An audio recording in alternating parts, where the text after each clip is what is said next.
Hey y'all, this is Aprile Reltuh, standing in front of one of the paintings that I created titled Perceptions, which is available for purchase. If you're interested, feel free to contact me by Instagram, Twitter, or Facebook, or email at aprile.reltuh@gmail.com. But today what I wanted to do is I wanted to recite a piece from my book, Heartache, Honesty, and Revelation, from the Let's Be Real, My Life at a Glance book series. And the piece that I'll be doing is titled The Release, and I hope that you enjoy.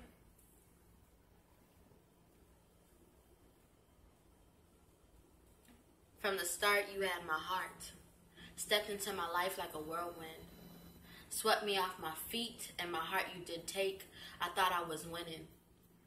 Little did I know, later on, the same heart you'd shake. After that, it would break, and now these last couple years I'm wishing were fake. At 18 years young, you stepped into the room and had your girl straight sprung. With an instant connection, I gave you my affection. Done with my selection and no more building my collection of victims. Instead of victimizing you, I was the victim, you see. You loved me real hard, then you got up and you left me. No reason, no word, no explanation for my devastation, and no answer to my question, why? Realizing you were running from yourself, I tried to be your help, hoping that by me, you'd be convinced to come back, because now since you left, there's a part of me that I lack. I sat there, contemplating and debating, in confusion and delusion. At night, I talked to the moon, restless, tossed and turned as I slept. What a mess. Soaked my bed as I wept, yet I still loved you.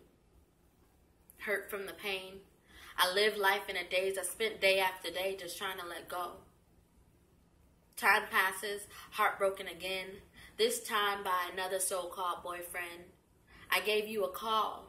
You were apologetic, said you never should have left, told me how you regret it, and you tried to be sympathetic to me and my situation.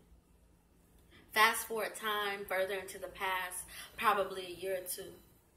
On the phone again, and you seem so sincere, telling me you're sorry for hurting me, feeling stupid for leaving me, and couldn't imagine the damage it did to me. Asking for forgiveness, you're hoping we can make it work. So you begged me to forgive your mistake. And your apology, I decided to take. Fearful, but I believed you. What a mistake. Worst choice ever made. Strung out in a different game. You came back worse than when you left, thinking apologies would pacify me. Insincere apologies, thinking that they would make everything better or mend my broken heart. Stressed out more than what I was before, tired of being ignored. Felt annoyed when I'd inhale, felt guilty when I'd exhale.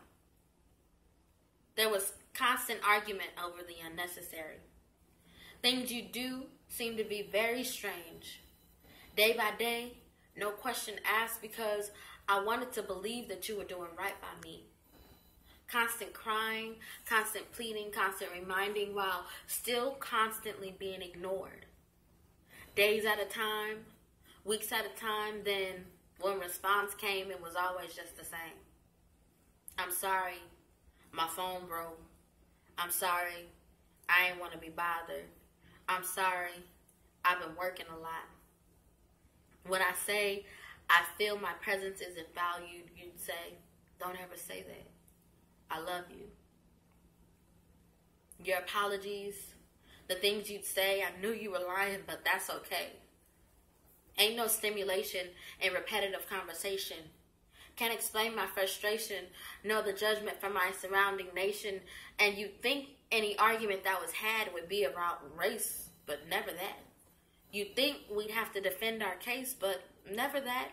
It was never my black nor your caramel skin that destroyed us.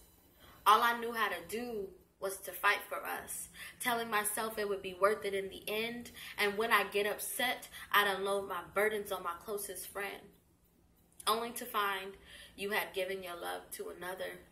You were no longer my future lover. Receiving such news left me terribly upset. Accidental, but you didn't think we'd respond, I bet.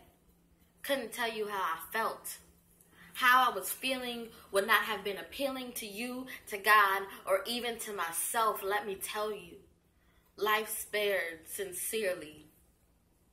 My anger, combined with the love so deep, fatal attraction, almost became an affiliate to the prison system. Man, that love so deep, lacking satisfaction. For your pain and your death I was wishing. Yet, my woman's intuition told me you were slipping. Didn't want to believe it. Our relationship in this condition is no longer existent. I tried to receive it, working on moving past it, trying not to let you be the reason that I refuse to open myself up to real love, knowing that a real man must be sent by and must have love for the man above. So far with you, this description has not been met and you ain't changed yet. Moving on from the past and my frustration, I know there's always light at the end of the tunnel. Trying to bear the sensations that come from moving past that fumble, trying to stay humble and continue on with this never-ending struggle. I loved you once, love you twice, but never again. This is how my poem ends. This is my release. Thank you.